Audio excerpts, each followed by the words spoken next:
financial problems, elder law,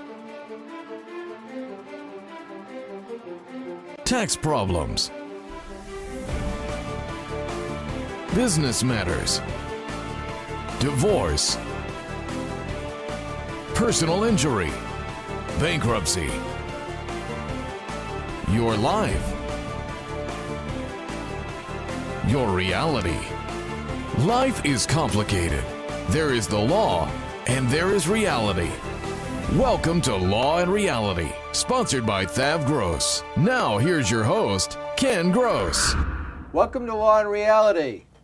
David Einstein, good morning. Nice to see you. Hello there, Ken. Brian Small. Yes, that is my name. Thank you for remembering. And how are you today? I'm very good. Well, you're in Jenny Lingle's seat, but Jenny's still on vacation, so I'm not in Jenny Lingle's seat.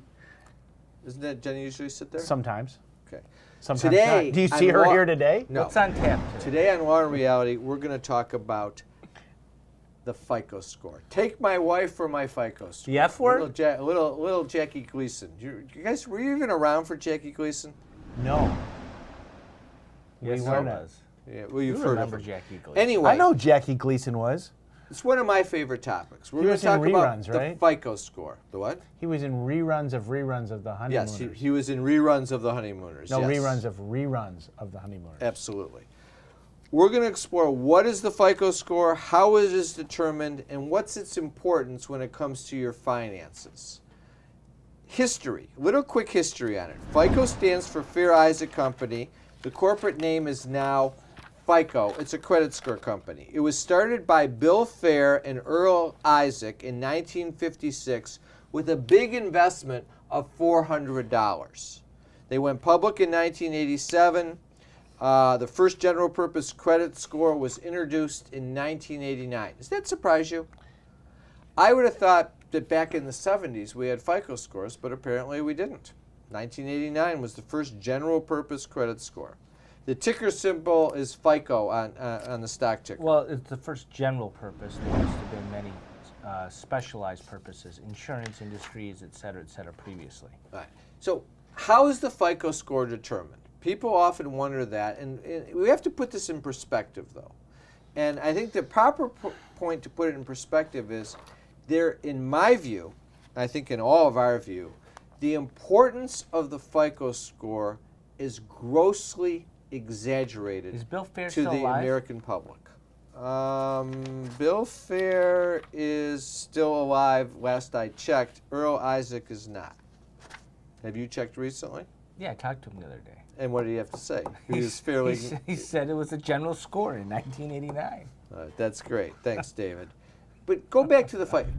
There's jingles, there's stories, there's multiple articles that you can find on the importance of maintaining your credit score. And if you go and you look and you try and find articles that say, hey, the credit score is overstated, you're only going to find a couple. Maybe something written by Brian or me, and I think Dave Ramsey's daughter had an article not that long ago that we covered on a previous show. But the general abundance of literature and advertising and marketing is to build up the importance of the FICO score, and there's a reason. What's the reason? Well, the better your credit, the better your FICO score, the more credit you can get. The more credit you can get, the more the banks are going to lend to you. The more the banks are going to lend to you, the more you are becoming a slave to the system. I would give a different nuance to it. I agree with what you're saying is, but I think it's a fear factor. They want you to believe if you let your credit score... It was a TV story. If they want you to believe if your credit score slips, the world is going to end, and you don't want that to happen, and they want you to think that way so that you'll continue to make the payments to maintain your credit score. They want you to be worried about it. That's why when that bill comes and you're a day late, you're all panicked that you forgot to pay your Visa bill, and you're calling them up asking them to waive the late fee and please don't report me late to the credit bureaus. Can you see it on the Can you see it on the headstone? He died broke, but he had an 830 credit score. And as we develop the show today, let's analyze, is that a good thing or did he make a mistake and why? Let's talk about the percentages. Your credit score is based upon 5 categories. Your payment history is about 35% of your score. the aggregate amount owed is about 30%. That means the more you owe, the worse it is for your credit score. The less you owe, the better. Your length of your credit history, how long have you had credit, is about 15%. How much new credit you've taken out recently comes to about 10% of your score, and the types of credit used is another 10%. Like if it's payday loans and things like that, those are considered bad indications of your financial strength, and those will hurt you on your credit score. Now, what does that mean in the big picture? What it means in the big picture is, and people going right to what you were saying, Brian, is people think, I gotta have my 750 credit score. That's the most important thing because my insurance costs will be lower, and if I want to get credit, I'll get the best credit. But I'm willing to pay 29.99% interest on my credit cards so that I can have a credit score of 750. Because, you know, it's perfectly acceptable to pay loan shark rates to these scummy credit card companies. So let's step back, put it in perspective. If you owe no debt and you have all cash, there's no reason that you don't want to maintain your credit score as good as it is, because if you then want to get car insurance or you want to buy something on credit, you're going to get the best rate. But here's where we're missing the point. If somebody's got $50,000, $100,000 of credit card debt, and they're paying 29% interest, and they're paying $2,000 to $2,500 a month on those credit cards every month, even though they can afford to make the payments, they're squandering their future because the interest that they're paying to the credit cards goes up in smoke. Instead, the question they have to ask is, if I get rid of the credit card debt using either bankruptcy or debt resolution, and I take a hit on my credit score, is that a smart move so that I shed the debt and I start saving that money for retirement? They're worried. The first thing that they come into our office and they're worried about is, but what happens to my credit score if I do that? And the analysis that they have to make, and as we come back from the break that we're going to do is, should I let my credit score slip a while for the benefit of not paying 29% interest on $50,000 or $100,000 for the next 30 years? Tax problems are major problems. Don't let the IRS levy your wages and seize your assets. There is a solution. Worth Ave Gross, our firm will solve your problem. If you're behind on your taxes and owe money to the IRS, call Fav Gross. We've been solving tax problems for 32 years. We stop wage levies, resolve unfiled returns, and obtain the best possible settlements. Call Fav Gross today, 888-235-HELP. Is the debt piling up? Struggling to get by? It's all about preserving future income. Bankruptcy is one option. When it's right, it's the least costly, most effective way to save your home, eliminate a second mortgage, and wipe out credit card debt.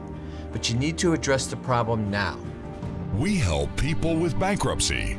Call the experts. Worth Ave Gross, our firm will solve your problem. 888-235-HELP. That's 888-235-HELP. A lifetime of hard work. If you don't have the right plan in place, you can lose your home, your savings, and more.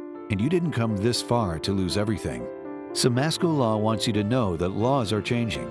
Today, the average cost of nursing home care is $85,000 a year.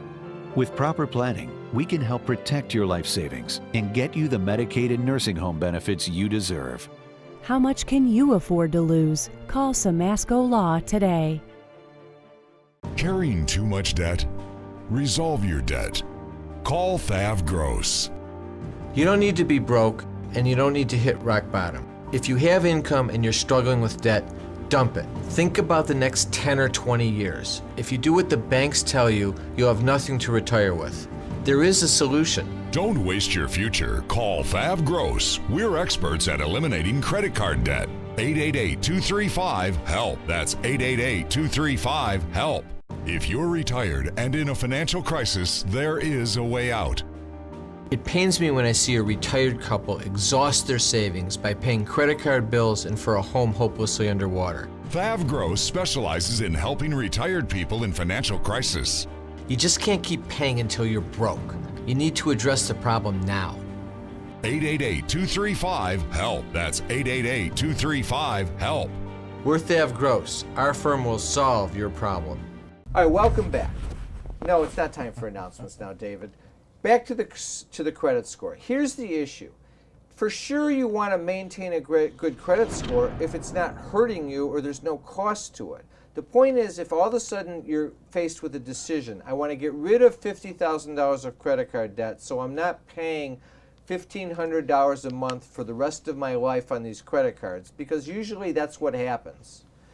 And it's going to cause my credit score to slip.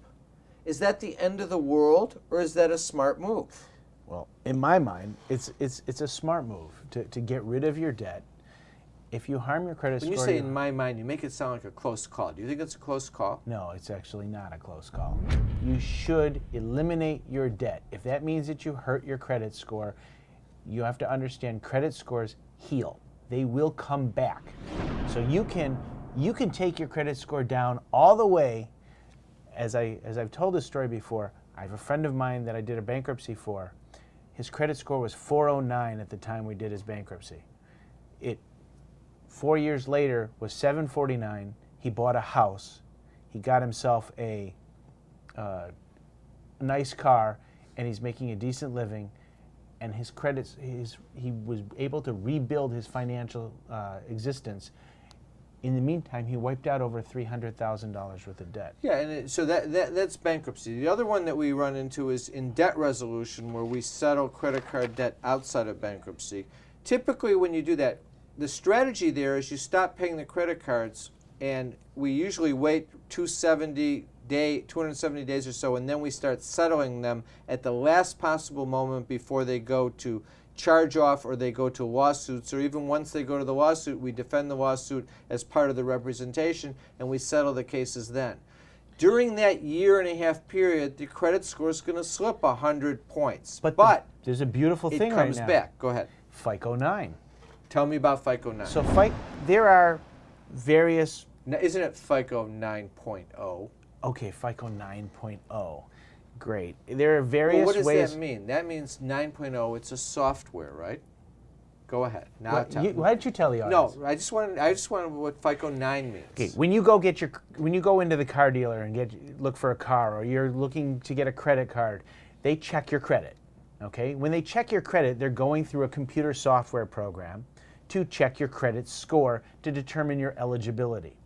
The most recent program that is out there that most lenders are using, except for mortgage companies, is FICO 9.0. FICO 9.0 says if you have a settled debt, it's not going to appear on your credit report. Disappears. And also, they also have made medical debt less of a negative on your score. Which means that your score comes back quicker after you've settled Can you that. give me a quick history of FICO 1 through 8? I cannot. But I will. Well, I will look it up and let you know. I never I'll call Bill Fair. I mean, people don't really realize it's just a software program, and they come out with, just like we have, Windows 8.1, Windows 9, Windows 10. FICO 9 is just the new version of FICO, but this last version that came out in 2014 had a couple big changes in that they're eliminating the settled debt. But the big point is this. After 1.5 years, you've settled the debt, that credit score is going to come back up. And it's not a mystery. Why? Because when you have $50,000 or $100,000 of credit card debt, at that point you're starting to max out your cards, and your score, even if you have a perfect pay history, is usually slipped under 700 to the 680, 670 mark. So that's your period of physical therapy. You're right. rehabbing. When it goes down into the low 600s or high 500s when you're not paying, that's because you've stopped paying and you still have the debt. Once you settle the debt, that 30% factor on amount of debt goes way up, and now your credit score starts building back up, and it will get back up to 750 about 2 years afterwards, and you never could get to 750 if you were carrying that $100,000 worth of debt. So the bottom line is, just like Brian is saying, credit scores do recover. The industry absolutely want you to believe that that's not true. So if I ask you- I've read articles that say your credit score is more important than your grade point average in college. So if somebody asks you and says, if Ridiculous. I do this debt resolution for a year and a half and I take the $1,500 a month and I put it aside and that's what I use to settle my debt, that if I ask you the question, is my credit score going to take a hit? You can answer and say, well, do you want the short-term answer or the long-term answer, or the real answer, the one that's going to be with you the rest of your life? And the answer the rest of your life is it's most likely going to go up. Right. It will ultimately go up. It is. No, it's going to go up from where it is take now. A short-term hit. Let me share a story with you. My dad is 91. He was carrying credit card debt for years, making payments of $300-400 a month. Every Sunday, we'd have breakfast and we would discuss the credit card debt. And I would say to him, bring me the credit card statements. I'll take care of dealing with it. And he'd say, okay, I'll bring them next week. Next week would come, no credit card statements. And I'd say, what is your problem? Bring me the credit card statements. I put that project on hold, is what he'd say. I'm worried about my credit score. There was a day at the Big Boy out in Pontiac Trail where I'm screaming at him, what are you worried about your credit score? And he says, what if I want to buy a car? I said to him, you're 90 years old, you have a car, you're not going to need another car. End of story. He finally gave me the credit card statements, and I took care of them by refusing to pay any of them because he's only on Social Security and they can't garnish his wages or take his Social Security card. So I didn't even settle them. I paid none. They called me up from the bank and said, how much are you willing to settle the debt for? And I said to the guy, have you ever seen The Godfather? I knew you were going to go The Godfather. My offer is nothing. And I said, put in the file. This guy's 91 years old, he's on Social Security, he has no money, he's uncollectible. They never sued him, they wrote off the debt. When we come back for the break, I'm going to tell you the epilogue to the story. Tax problems are major problems. Don't let the IRS levy your wages and seize your assets. There is a solution. Worth Ave Gross, our firm will solve your problem. If you're behind on your taxes and owe money to the IRS, call Fav Gross. We've been solving tax problems for 32 years. We stop wage levies, resolve unfiled returns, and obtain the best possible settlements. Call Fav Gross today, 888-235-HELP. Is the debt piling up? Struggling to get by? It's all about preserving future income. Bankruptcy is one option. When it's right, it's the least costly, most effective way to save your home, eliminate a second mortgage, and wipe out credit card debt. But you need to address the problem now. We help people with bankruptcy. Call the experts. Worth Ave Gross, our firm will solve your problem. 888-235-HELP. That's 888-235-HELP. A lifetime of hard work. If you're approaching retirement and don't have the right plan in place, you can lose your home, your investments, and your savings. And you didn't come this far to lose everything. Putting a solid strategy in place with Samasco Law legally protects your assets as well as your wishes. Since a will doesn't cover you medically or financially, Samasco Law goes beyond ordinary asset management protection to safeguard everything you have. How much can you afford to lose? Call Samasco Law today. Carrying too much debt? Resolve your debt. Call Fav Gross. You don't need to be broke, and you don't need to hit rock bottom. If you have income and you're struggling with debt, dump it. Think about the next 10 or 20 years. If you do what the banks tell you, you'll have nothing to retire with. There is a solution. Don't waste your future. Call Fav Gross. We're experts at eliminating credit card debt. 888-235-HELP. That's 888-235-HELP. If you're retired and in a financial crisis, there is a way out. It pains me when I see a retired couple exhaust their savings by paying credit card bills and for a home hopelessly underwater. Fav Gross specializes in helping retired people in financial crisis. You just can't keep paying until you're broke. You need to address the problem now.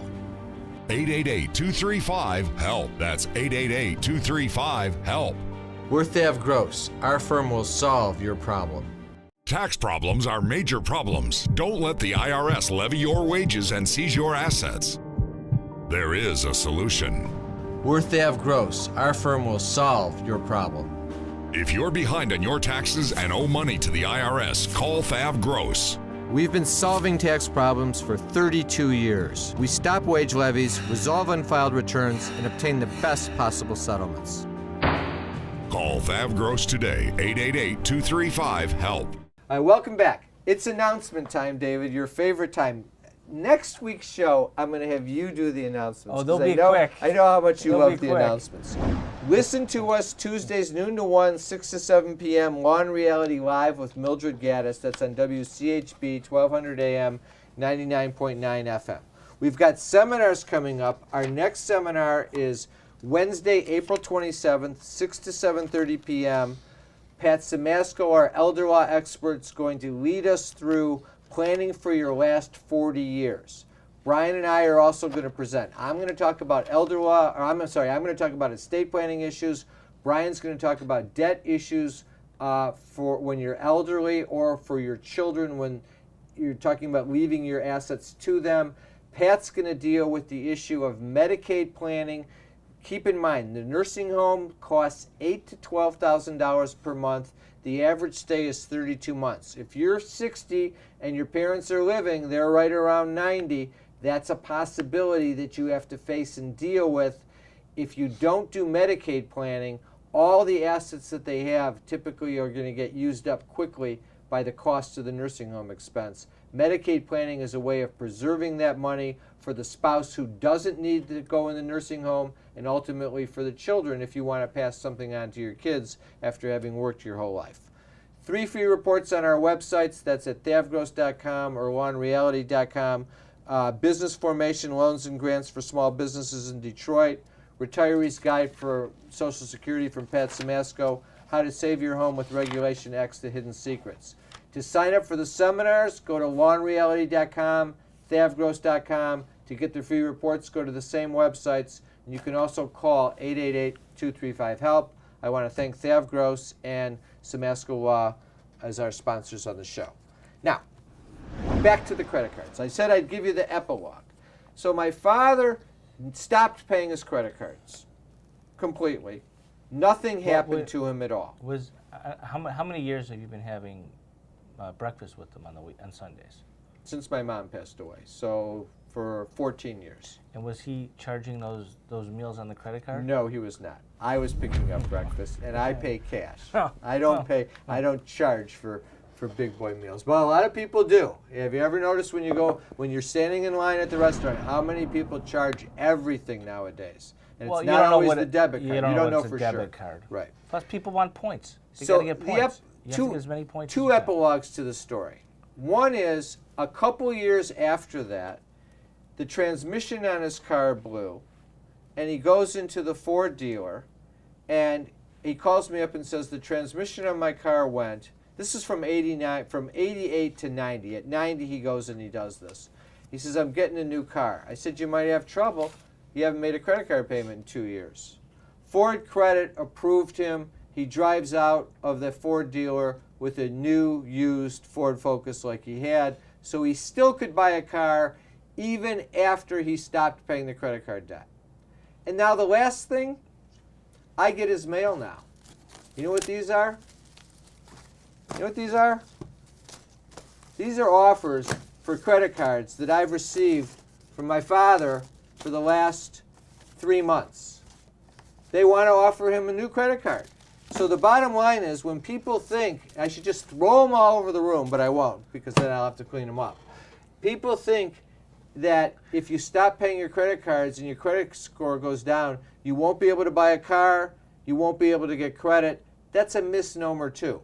That's not the major point that we're making here, though. The major point is it is good to have a good credit score. I don't want anyone to think differently, but you have to look and evaluate what's the smart long-term interest for you. What's worse is to be in the credit card trap, where you're paying $1,500 or $2,000 a month or $800 a month or $500 a month every month, and you can never get out of it because all your extra money goes to pay on the credit cards. Then when you need to buy something, you have to charge it, so the credit card balances go down, then they go up, and they end up staying the same for the rest of your life. And you're paying- People are floundering their retirements for the betterment of the banking industry. They have enough money They do not need your money. And what you're saying is, so I understand it, a significant portion, if not 90% plus, depending on the circumstance, is going just to pay the juice on those credit cards. If you've got $50,000 and you're at 20-something% interest. At the end of the day, it's all going to the juice, because even though when you make that payment and it's 29% interest and you look in the card and it says it's 39 years to pay it off, Yep. even then, if you're paying $1,500 in the month and $1,300 of it's going to interest and $200 to principal, in that next month you're going to go charge another $200 because you don't have any cash to buy anything because you gave them your $1,500. And then again, so it when, never when goes you, down. You pay it down, you work it down, and you're still reliant upon the credit cards because the debt, the majority of the debt is still there, and then something bad happens. Furnace goes. And you don't have any cash in the bank. And you know what happens? You charge it on your credit card again. It's the credit crazy. card trap. You never get out of it. So let's go over some other myths about credit cards. From Huffington Post, 6 credit score myths debunked. 1, closing out your credit cards improves your credit score. That's not true, because if you have a credit card that has a high amount of available credit, even if you're not using it, that actually helps your credit score. So the answer to that question is, if you have credit out there and you have available credit, it's not a smart move to close out the card. A couple of the other ones. Closing a credit card erases its history from your report. Not true. You're penalized when you check your credit score. Not true if you check it. If you're all of a sudden applying for a lot of credit in a quick, short period of time, auto loans, credit, more particularly a lot of credit card applications, those will ding your score. So you got to watch that. As a co-signer, your credit score is safe. This has got to be Brian's favorite one in the world. Never co-sign a debt for anybody ever is my advice. Unless what? Unless you plan on paying the debt yourself. And over time, I've come to agree with Brian on this point. Co-signing is fine as long as you're planning on making all the payments. Then you won't be disappointed. Otherwise, you're going to have a problem. And probably the biggest one is this. Your credit score is an indication of financial success. That is the biggest myth of all, and it goes back to what you were talking about. When you meet your maker and you have your gravestone, dead broke do you really and an 830 score. Do you really want to say, I had an 850 credit score all my life, but I didn't have enough money to live, so I starved to death, and here I am? I don't think so. I think there's a smarter way of approaching it, and people need to think and listen clearly. The messages that are being sent by the banking industry are pursuing the banking industry's self-interest. Your job is to pursue your self-interest. Have a great week. We'll be back next week with Law and Reality.